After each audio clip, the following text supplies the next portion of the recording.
A poor waitress was fired for feeding a hungry child, didn't know her new CEO was watching, and changed everything. The clatter of plates and the murmur of evening diners filled the Riverstone Grill, a sleek restaurant nestled in the heart of Manhattan. The dim lights reflected off polished glass and silverware, and servers weaved between tables with practiced ease. Lily Harper wiped her hands on her apron and glanced at the clock. Her shift was almost over. She was tired, her feet ached, and her eyes burned from lack of sleep, but she knew her son back home was still waiting for dinner. Rent was overdue. She had not eaten since morning. As she carried a tray of half-finished dishes toward the kitchen, something caught her eye through the window near the entrance. A boy, no older than 6, stood pressed against the glass, his coat too thin for the February cold. His cheeks were red from wind, and his eyes locked onto a plate of untouched pasta left behind by a customer. Lily slowed. She glanced around. The manager was in the back, arguing with the chef. The hostess was busy on the phone. She walked toward the kitchen, set down the tray, then paused beside the line where the food was plated. One bowl of fresh chicken soup sat under the heat lamp, ready to be trashed after a canceled order. She made her choice. Sliding the bowl onto a tray, she added a bread roll and a napkin, then slipped out the side door into the cold. "Hey," she said softly, crouching beside the boy. "You hungry, buddy?" The boy nodded. "Here," she said, placing the tray on the bench nearby. "No one has to know. Eat slow, okay? It's hot." The boy's eyes widened. He whispered, "Thank you," and picked up the spoon with trembling fingers. Behind her, the restaurant door slammed open. "What the hell do you think you're doing?" barked a voice. Lily turned slowly. Her manager, Carl, stormed toward her, face red. His eyes flicked from the soup to the boy, then back to Lily. "That's theft, Harper. You just gave away food." "It was going to be thrown out," Lily said, standing her ground. "He's a child. He hasn't eaten all day. Not your call. You're done here. Hand in your apron and get out." Lily's breath caught. Around them, a few diners who had come out for a smoke stood frozen. The boy had stopped eating, his spoon halfway to his mouth. Lily glanced at him, then back at Carl. She untied her apron with trembling fingers, folded it neatly and placed it in his hands. "He needed it more than I needed this job," she said, her voice breaking. Carl turned and walked back inside. The door slammed again, and the cold swallowed her. Lily knelt and gently picked up the tray. "It's okay, sweetie, you can finish." The boy looked unsure. From a table near the window, a man had been watching the whole thing unfold. Dressed simply in jeans and a coat, he looked like an ordinary customer. But Daniel Cole wasn't ordinary.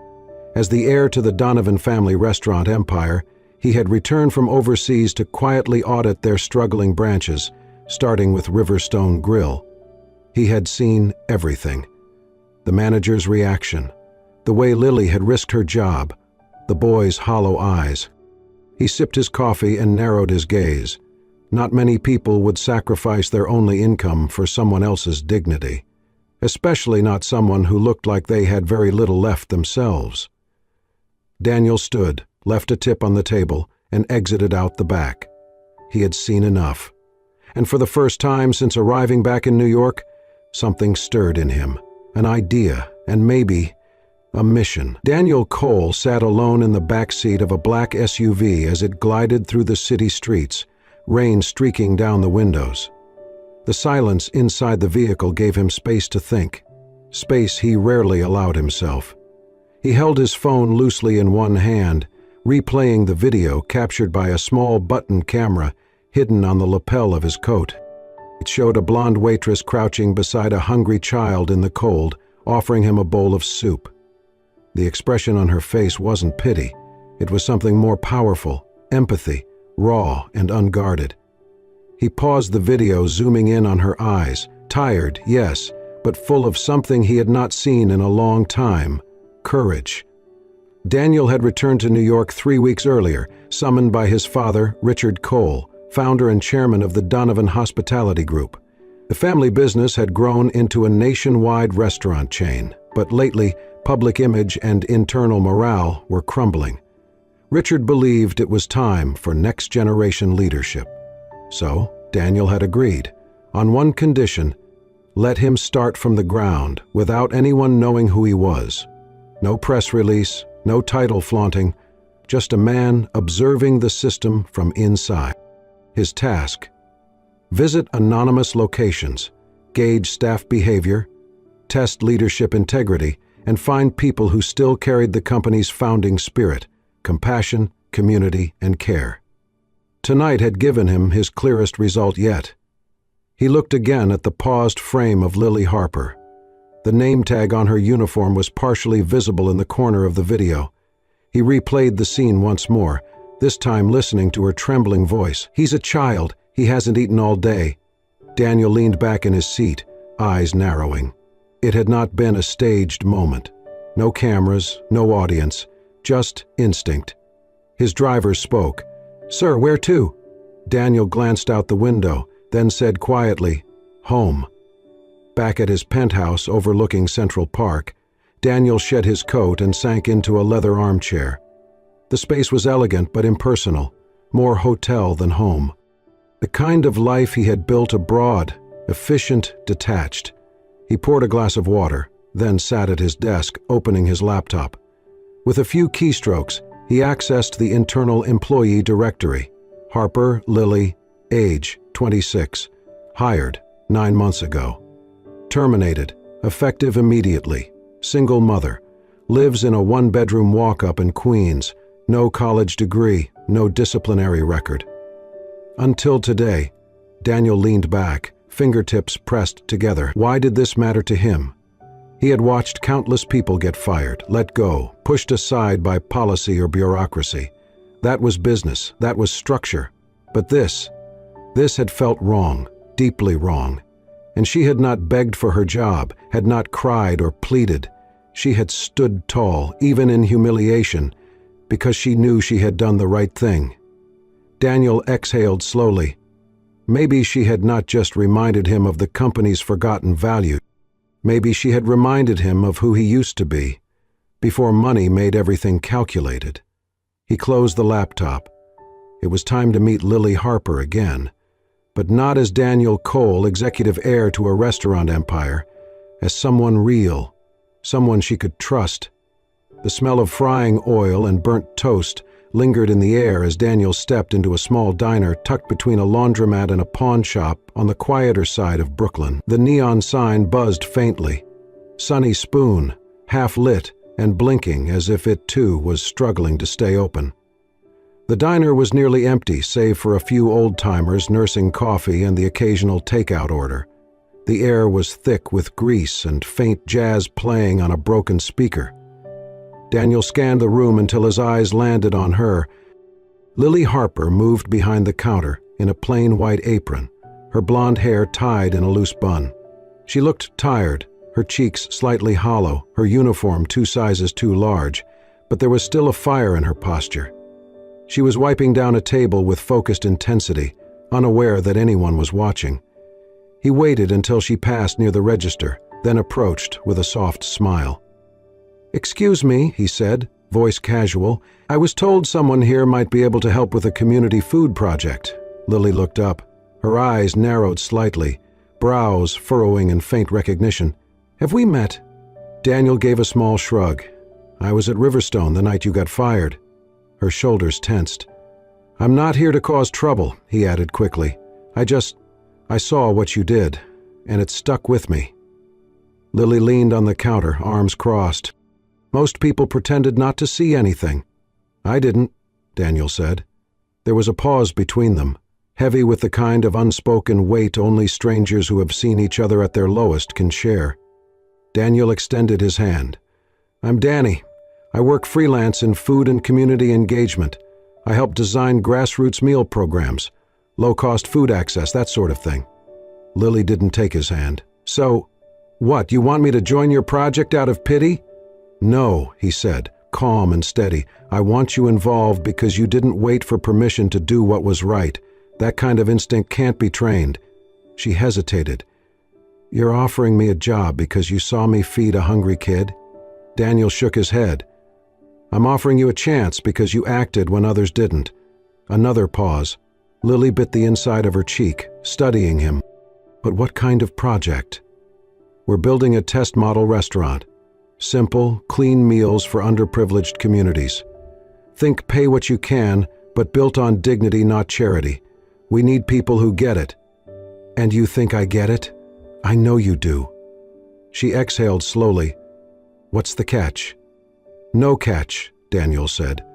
We'll start with a 30-day trial. If it doesn't work, no hard feelings. Lily looked down at the counter, then back up. I have a son. I know, Daniel replied gently. We can work around your hours. I'll make sure there's childcare available at the site. That caught her off guard. Her expression softened, just slightly. Where do we start? Daniel smiled. With breakfast. Come by tomorrow morning. There's a community space in Flatbush we're repurposing. She stared at him a moment longer, as if trying to read between the lines of what he wasn't saying. Then finally, she nodded. Okay, she said. 30 days. Daniel turned to leave, but paused at the door. By the way, you've got a pretty terrible boss here. You ever think of running a place of your own? Lily smirked despite herself. Only in my dreams. Good, Daniel said, because we're going to build one. She watched him walk out into the Brooklyn dusk, the doorbell chiming softly behind him. She still did not know his last name. And Daniel? He walked away, knowing full well he was in deeper than he had intended. From a test project to something he hadn't expected to feel again. Hope. The sun rose slowly over Flatbush, spilling golden light through the large windows of a former rec center now repurposed into something new, the community table. The name was painted in warm letters above the door, below a hand-drawn mural of people gathered at a long, shared table. Inside, Lily stood at the center of the kitchen, clipboard in hand, barking instructions with the precision of someone who had worked under pressure her whole life. Keep the rice warm, not mushy, she said, turning to a volunteer. And no mystery sauce, just the basics, real food, no surprises. Dozens of people moved around her, setting tables, checking supplies. The place buzzed with energy, nervous but excited. Daniel arrived early, dressed in jeans and a sweatshirt, sleeves rolled. He did not speak much that morning. He watched. This was Lily's space now, and she owned it. By noon, a line had already formed outside. Homeless veterans, single mothers with toddlers, elderly folks carrying plastic grocery bags. Lily greeted each one with a smile, never rushing, never judging. You're welcome here, she said over and over. You matter. Inside, families sat at communal tables eating lentil stew, cornbread, and sliced apples. Children laughed. For some, it was their first hot meal in days. A local reporter from the Brooklyn Voice showed up with a notebook and a camera. I heard there's a waitress running a restaurant that feeds people with dignity, she said. Lily blinked. I'm not running anything, just trying to do what I wish someone had done for my family. The article that came out the next day went viral across the borough. The community table, where kindness is on the menu. Daniel sat at his apartment late that night, scrolling through the piece. A photo showed Lily, crouching to tie the shoe of a boy who had come in without parents. Her expression was calm, focused, and fiercely gentle. He closed his laptop and opened another window, a hospital billing system. A few strokes of the keyboard, a quiet call to a finance administrator, and it was done. The next morning, Lily received a call from Queens Memorial. Your mother's outstanding balance has been cleared, the woman on the line said. Someone made an anonymous payment. Everything is taken care of. Lily stood frozen in the community kitchen, phone pressed to her ear. She whispered, What? Would you like to leave a thank you message for the donor? Lily swallowed hard. I don't know who to thank. She ended the call, staring at the walls of her tiny office. Her heart was racing. That night, she pulled Daniel aside after the last table was cleared and the floor mopped. I don't know who paid my mom's bills, she said carefully, but I think someone's looking out for me. Daniel didn't meet her eyes. He just nodded once. Sounds like you've got a guardian angel, Lily chuckled. Maybe. He watched her walk away, her silhouette framed by the soft light of the dining room. He had meant for this to be a test project, an idea, a strategy, a report. But Lily had turned it into a heartbeat, and he could not help but feel pulled into its rhythm. Daniel leaned against the doorframe, hands in his pockets. He had seen real leadership before, in boardrooms and on global stages, but here, in a kitchen that still smelled faintly of old paint and hope, he saw something different. He saw a woman who had once lost everything, now building something that could not be taken away. And he was falling for her, quietly, carefully, and completely. The sound of clinking dishes and soft laughter filled the hall of the community table, but Daniel could feel the tension before he even stepped inside. His phone buzzed non-stop in his pocket, and the last message he received had made his stomach drop. Local heroine's partner, revealed as heir to corporate empire. A reporter from a food blog had come by to profile the project, harmless enough, until she ran a background check on Danny, the community marketing guy. The blog exploded within hours. Daniel Cole, son of Richard Cole, the billionaire behind Donovan Holdings, which owned Riverstone Grill and over 100 other upscale restaurants, was not who he had claimed to be. And he had not told Lily. He walked slowly into the kitchen. She was waiting for him. Her back was straight, hands folded tightly in front of her. Her cheeks were flushed, not from cooking, but from fury. She looked like someone who had been punched. She held up her phone, the headline glowing on the screen. "Is it true?" Daniel didn't lie. "Yes." "You watched me get fired," she said, voice trembling. "You saw me lose my job, and you just sat there. I wasn't in a position. You were in a position. You're the son of the man who owns the damn place," she snapped, her voice cracking. Daniel took a slow step forward. "Lily, I didn't come into this planning to lie. I came in undercover to see how the company was failing people, failing employees like you." "And then what?" she asked. "You decided I was worth helping because I passed some test?" He flinched. "You knew how much I hate being treated like a project," she continued. "You said this was about dignity, about people being seen, and you were hiding who you were the whole time." Daniel had no defense, no explanation that would make it right. "I trusted you," she whispered. "I know," he said, voice low. "I should have told you, but I was scared." "Scared of what?" "Of what you'd think of me if you knew who I really was." She stared at him, blinking fast. "You mean if I knew you were rich?" "No," he said. "If you knew I was part of the same system that hurt you." Silence settled like a fog between them. Lily pulled off her apron. "I can't do this. Not with you. Not here. Please. I'm done." She walked past him, grabbing her bag and coat without looking back. Daniel stood in the middle of the kitchen, the echo of her departure loud in his ears. He didn't follow. Outside, the sun dipped behind the rooftops, and the once buzzing community table grew quiet. Over the next few days, news of Daniel's identity spread further. Some painted him as a secret benefactor, others as a manipulative fraud. Social media exploded in debate. But another video surfaced too. A customer who had been outside Riverstone Grill that night had posted a clip, Lily kneeling beside the hungry boy, handing him food. Her voice could be heard clearly. "It's okay, sweetheart. You deserve to eat." The video went viral. The compassion in her eyes, the calm in her voice. It struck people. Thousands commented, arguing that whatever Daniel's motives, the heart of the project had always been hers. Still, Lily stayed silent. She avoided reporters, declined interviews. She returned to her old job at Sunny Spoon. She could not bring herself to step foot in the community table again. As for Daniel, he remained at the project, but something had changed. He stopped speaking at events. He turned down photo ops. The sparkle of possibility that had once glowed in his chest had dimmed.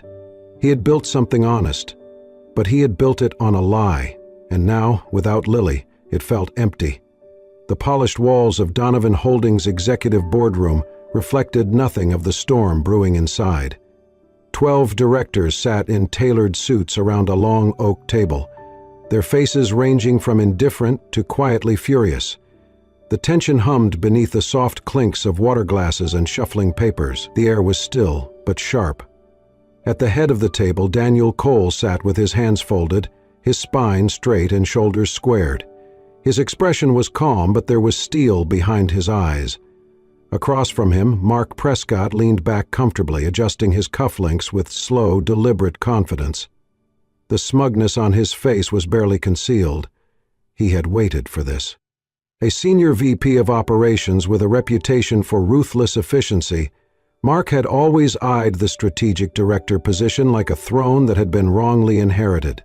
He watched with disdain as Daniel returned from abroad months ago, unannounced and unconventional, rejecting suits and spreadsheets for sneakers and food drives. He had mocked Daniel's decision to go undercover, and now he had the ammunition he needed. "I believe it's clear," Mark said, tapping a sleek tablet in front of him. "Mr. Cole embedded himself in our business under false pretenses, manipulated a vulnerable employee, and used a community initiative as a public relations stunt. The press spun it into a charity miracle. But let's call it what it is: damage control dressed as virtue." Several board members exchanged glances. One murmured under his breath, another adjusted her glasses, frowning. Daniel lifted his head slowly. His voice was quiet, but carried across the room. "I never intended to deceive the board or the public. My goal was to assess our brand at its most human level, unfiltered, unpolished. And what I found was what we had lost." Mark let out a scoffing breath, spreading his hands. "And it just happened to involve a pretty waitress in a conveniently viral video." Daniel's jaw tensed. "She's not a PR move," he said evenly, "and she's not just a waitress." He stood slowly, placing both palms flat on the polished wood. "Lily Harper is the reason the community table exists. Her instinct, her courage, her commitment. None of this would have happened without her. If anyone built something worth noticing, it was her." Mark leaned back further, arms crossing. "Then why is she gone?" Daniel didn't flinch. "Because I failed her," he said, voice low and honest. "I should have told her the truth. I should have trusted her with my real name, my real title, the same way she trusted me with everything she had." The boardroom fell silent. A few directors shifted in their seats, uncomfortable now, not from scandal, but from the rare sight of raw accountability. Daniel looked around the table. "I take full responsibility for that mistake, but if this board is looking for someone to blame, blame me. Do not reduce her to a headline. She was never a tool. She was the compass." His words hung in the air. The chairman, an older man with white hair and a tired face, finally spoke. "Mr. Cole, are you suggesting this project continue under your direction?" Daniel shook his head. "Not unless we're willing to uphold its purpose. If this becomes a press machine, I'll step down." Another silence. This time, it carried weight, real consideration. The chairman nodded once. "We'll deliberate. You'll have our decision by week's end." Daniel inclined his head, gathered his notes, and walked out without another word. That night, across the city, in a modest walk-up in Queens, Lily sat on the edge of her couch, folding a worn t-shirt as the TV murmured in the background. Her son was playing quietly on the rug. The newscaster's voice cut through the silence. In a bold moment during today's closed-door board meeting, Daniel Cole, son of Donovan Holdings' founder, defended former employee Lily Harper, who was previously dismissed for feeding a hungry child. A video clip played. Daniel's voice echoed into her apartment. "She was never a tool, she was the compass." Lily froze. The shirt slipped from her fingers. She sat back slowly, hands resting in her lap, heart thudding in her chest. She hadn't spoken to Daniel since she walked away. She had locked that chapter in a box and buried it. But now she saw the truth. He had stood in front of people who could fire him, strip him of everything, and he had chosen her, not for publicity, not for guilt, because he believed in her. Her son toddled in, dragging a toy truck across the floor. "Mommy, look!" But Lily could barely hear him over the sudden flood of emotion. Her throat tightened, because in that moment, Lily realized something she had tried to avoid. Maybe Daniel had lied, but maybe he had also grown. And maybe so had she.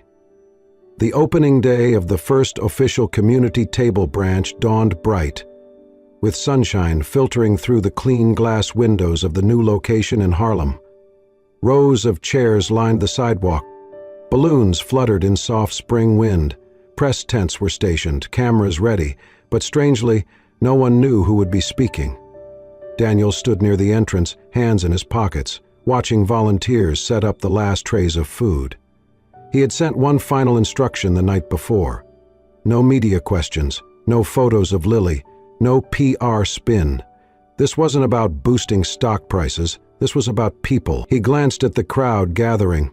Journalists shifted awkwardly, sensing something different in the air. A soft murmur went through the guests. And then she appeared. Lily Harper walked down the sidewalk in a simple blue dress, hair loose, face calm but serious. She moved toward the stage as if she'd always belonged there. Some volunteers recognized her immediately, their eyes lit up. Daniel stared, stunned. She hadn't told him she was coming. Lily stepped onto the small platform, took the microphone without ceremony, and looked out over the crowd. "I'm not here because of a paycheck," she said, her voice clear, unwavering. "I'm here because this matters." A hush fell. She looked down for a moment, gathering herself, then back up. "Not long ago I got fired from a restaurant for giving a hungry child a bowl of soup. I didn't do it because I wanted thanks. I didn't expect anyone to see. But someone did. And that someone reminded me that the smallest things we do for each other, they ripple." She turned to Daniel, locking eyes with him. He saw me, and I didn't know who he really was. But now I do, and he's not just the heir to a company. He's someone who listened, who changed, who let people like me lead. Daniel stepped forward, gently taking the mic. "I didn't come here to build a business," he said, scanning the faces. "I came to find out what we had forgotten, and I found her." He gestured toward Lily, then the audience. "This project isn't about saving people, it's about standing beside them, letting them rise." Applause broke slowly, then grew. People stood. A woman wiped her eyes. A man clapped with both hands over his heart. No PR campaign could create a moment like that. Lily stepped off the stage. Daniel followed. They stood side by side near the front door as the first families entered, children peeking in curiously. A little boy reached for Lily's hand. She bent and smiled. Daniel whispered, "You didn't have to come back." She looked at him. "You made space. You didn't fill it with noise?" He nodded. "I'm not trying to be the story anymore." She smiled faintly. "Good, because now it's our story." And just like that, the past began to fade, not erased, but forgiven, and something new, something stronger took its place. Winter in New York had arrived gently, like a soft breath over the city's shoulders.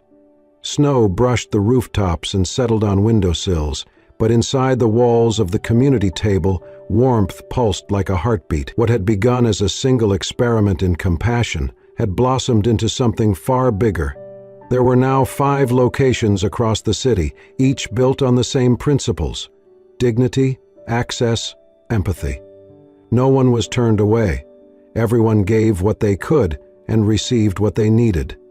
Lily stood in the kitchen of the new Bronx location, helping a young volunteer stack canned goods for donation bags. Her leadership was no longer questioned.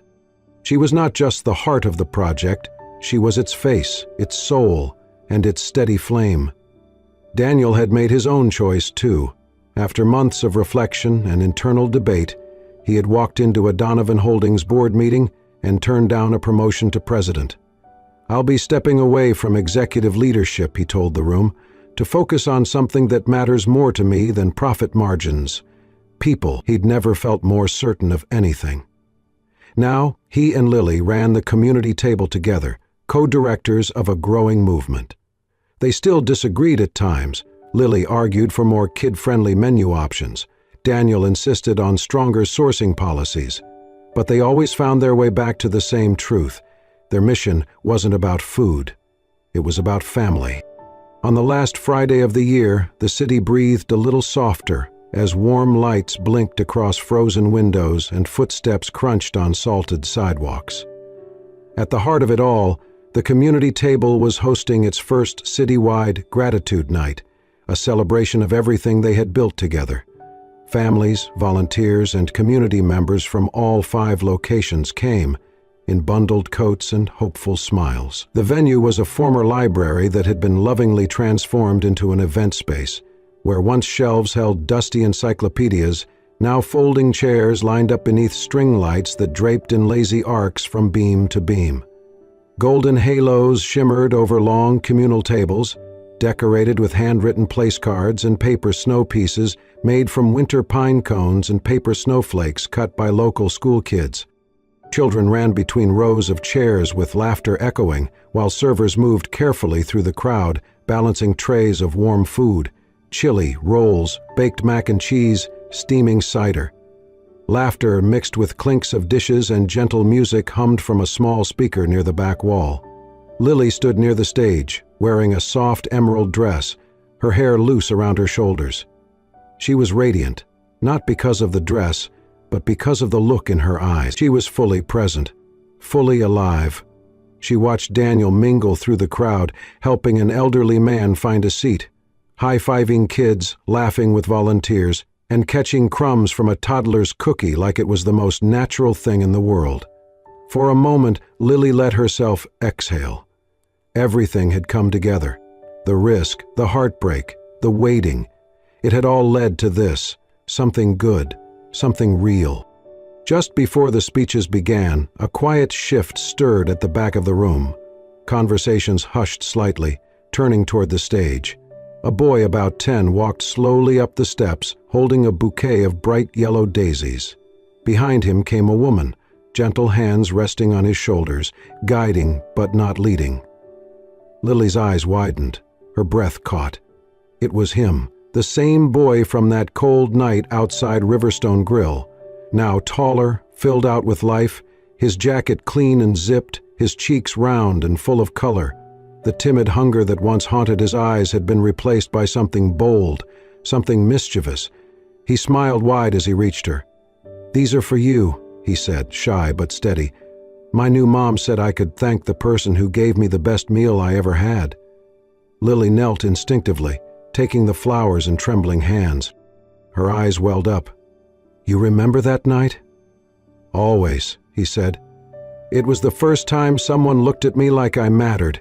She pulled him into a hug, holding tight as tears streamed silently down her cheeks. The boy didn't pull away. He held on too. When she finally stood, Daniel had joined her, his eyes glistening. "He found a home," she whispered, glancing back toward the woman who stood smiling proudly from a distance. Daniel nodded.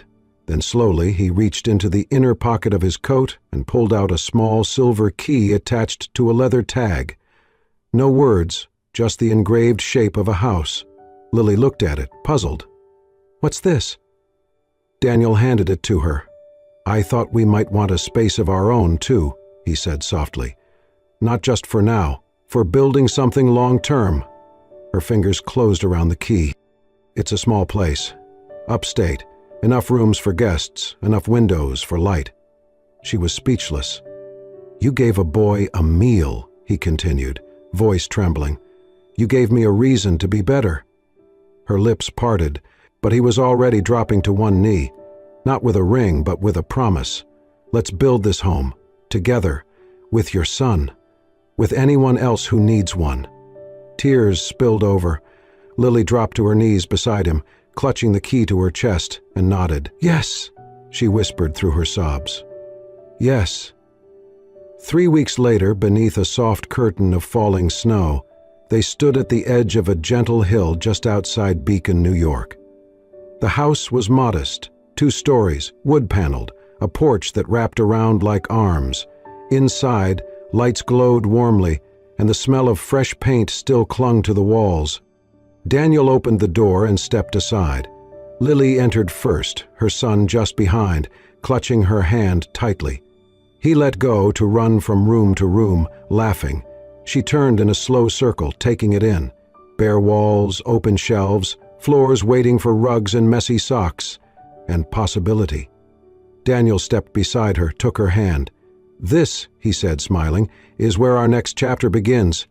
They stood in the doorway as snow danced around them and sunlight spilled across the wooden floor. No longer strangers, no longer broken, just three people, one key, and a life they were finally ready to live.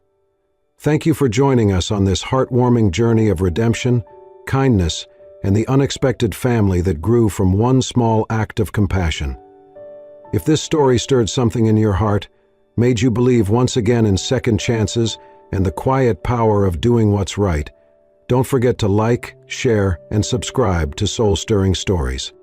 We bring you true-to-the-heart tales every week, stories that remind us that sometimes hope walks in when we least expect it, and that love, in its purest form, can start with a single meal. Got a story like this in your life? Tell us in the comments. We read every one. Hit the bell icon so you never miss a moment that just might change your day or your heart.